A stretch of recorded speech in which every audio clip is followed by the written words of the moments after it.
இயேசுவில் பிரியமான சகோதர சகோதரிகளே, ஒரு பங்கில் பங்கு தந்தையாக இருந்தபொழுது நடந்த நிகழ்வு இது. அப்போ தான் புதுசாக கோயில் கட்டி கொண்டிருந்தோம், பங்கு கோயில். பங்கு கோயிலிருந்து கொஞ்சம் தூரம், ஒரு 250 இல்லை 300 மீட்டர் தூரம் தான் இருக்கும் சாலை. அதில் எல்லாம் கொஞ்சம் வேலை செஞ்சுக்கிட்டு இருந்தோம். திடீரென்று சத்தம், எல்லாரும் ஓடி போனோம்.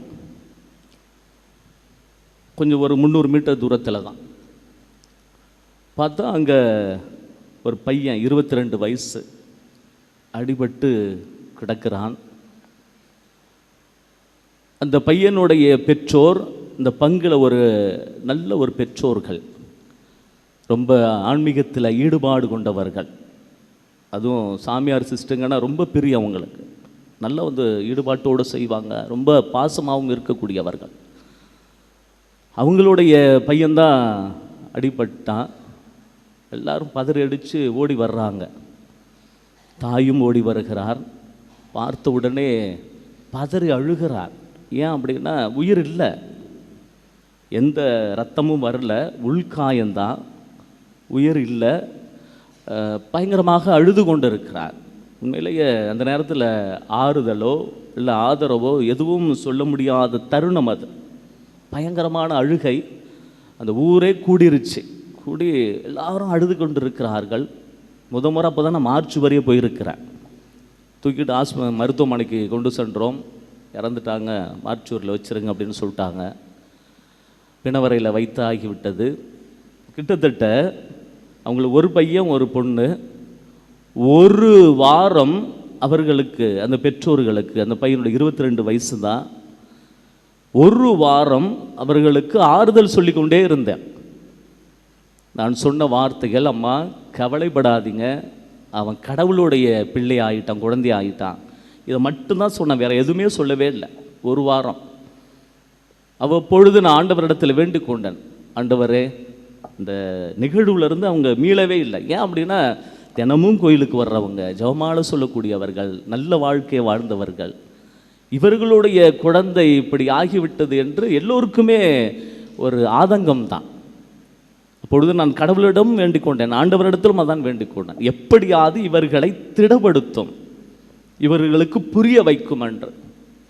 ஒரு ஞாயிற்றுக்கிழமை ஒரு மதிய நேரம் அவர்களை சந்திக்கின்ற நேரம் அழுது கொண்டு தான் இருந்தார்கள். ஆனால் முதல் நாள் அழுகை போல இல்லை, சற்று குறைவாக இருந்தது. அவங்கள்ட்ட பேசின அந்த பையனுடைய அம்மா சொன்னார்கள், ஃபாதர், நைட்டு ஒரு கனவு கண்டேன், என் பையனை ஒரு ஒளி மாதிரி இருக்கிறது ஒருத்தர் இருக்கார், அப்படியே அழைத்து கொண்டு வந்தார்.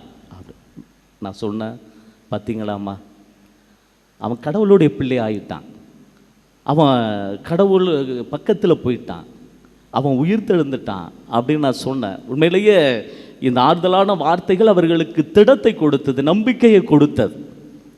அதிலிருந்து அவர்கள் மீண்டு எழுந்தார்கள்.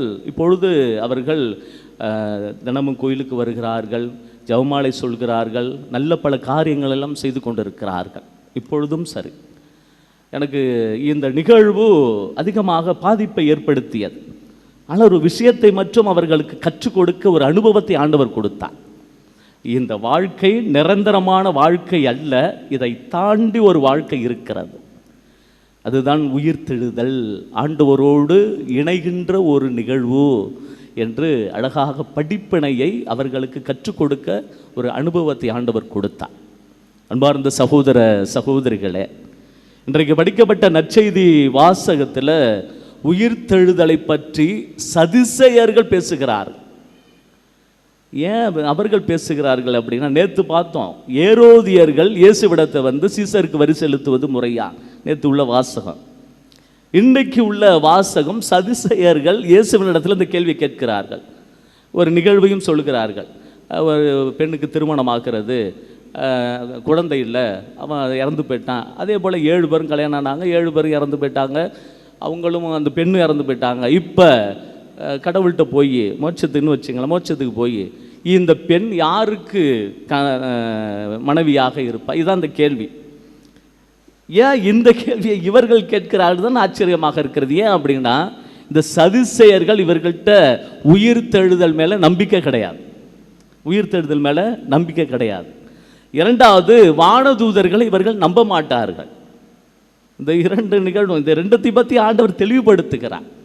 எப்பொழுதுமே சிக்கலில் மாட்டி வைக்கணும், குதர்க்கமாக கேள்வி கேட்கணும். ஒன்று ஏதாவது கேள்வி கேட்குறோம் அப்படின்னா பதிலை கேட்பதற்காக நம்ம கேள்வி கேட்கணும்.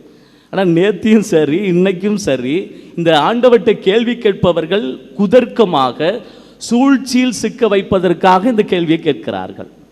ஆனால் ஆண்டவர் படைத்தவருங்களை இதெல்லாம் எம்மாத்திரம். அதனால் அழகாக தெளிவுபடுத்துகிறார். ஏன் என்ன தெளிவுபடுத்துகிறாருன்னா அப்படின்னா, இந்த உலகத்தில் தான் எல்லாம் இப்படி நடக்கும்.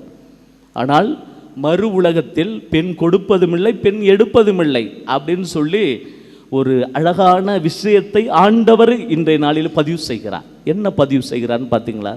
பல நேரங்களில் இது எனக்கு விடையாக அமைந்திருந்தது. நான் முதலாக செமினரில் படிக்கின்ற பொழுது எல்லாருக்கும் அந்த கேள்வி வந்திருக்கும். என்ன அப்படின்னா, நம்ம இறந்த பிறகு என்ன ஆகும்? நிறைய பேருக்கு இந்த கேள்வி எழும். நம்ம செத்த பிறகு என்னடா ஆகும் அப்படின்னா யோசிக்க தோணும். ஆனால் இன்னைக்கு படிக்கப்பட்ட நற்செய்தி வழியாக ஆண்டவர் தெளிவுபடுத்தி இருக்கிறார். என்ன தெரியுங்களா? திருப்பாடலில் ஒரு வாக்கியம் இருக்கிறது. என்ன அப்படின்னா, நம்மை படைக்கின்ற பொழுது வானதூதருக்கும் சற்று குறைவாகவே படைத்திருக்கிறார் அப்படின்னு திருப்பாடலில் படிக்கிறோம். இன்றைக்கு பாருங்களாங்க, நம்ம செத்த பிறகு இறந்த பிறகு பயப்பட வேண்டாம். சூப்பராக ஆண்டவர் பதில் சொல்லியிருக்கிறார். என்ன தெரியுங்களா? நம்ம வானதூதரை போல மாறி போவோம். சொல்லுவாங்களா, அடுத்த ஜென்மத்தில் நம்ம ஆடா பிறக்கிறோமோ மாடா பிறக்கிறோமோ அப்படிலாம் நம்ம யோசிப்போம். நமக்கு ஒரு நிலைவாழ்வு மட்டும்தான் உண்டு. அதனால் அடுத்த பிறப்புலாம் கிடையாது, நிலைவாழ்வு மட்டும் உண்டு. அந்த நிலைவாழ்வில் எப்படி மாறப்போகிறோம்? வானதூதரை போல மாறப்போகிறோம். எவ்வளோ அழகான விஷயத்தை இங்கே ஆண்டவர் பதிவு செய்கிறார் பாருங்கள். வானதூதரை போல மாறப்போகிறோம். கேள்விக்கு விடை கிடைத்து விட்டது ஒன்று. இரண்டாவதாக ஆண்டவர் பதிவு செய்கிறார், நான் இறந்தோரின் கடவுள் அல்ல, வாழ்வோரின் கடவுள் அப்படின்னு பதிவு செய்கிறார். ஆபிரகாம், ஈசாக்கு, யாக்கோப் அப்படின்னா வழிவடையாக வருகின்ற வாழ்வோரின் கடவுள் என்று இன்றைய நாளிலே பதிவு செய்கிறார். அன்பார்ந்த சகோதர சகோதரிகளே, ஒரு அழகான விஷயத்தை ஆண்டவர் நம்மிடத்தில் உறுதிப்படுத்தி இருக்கிறார், தெளிவுபடுத்தி இருக்கிறார்.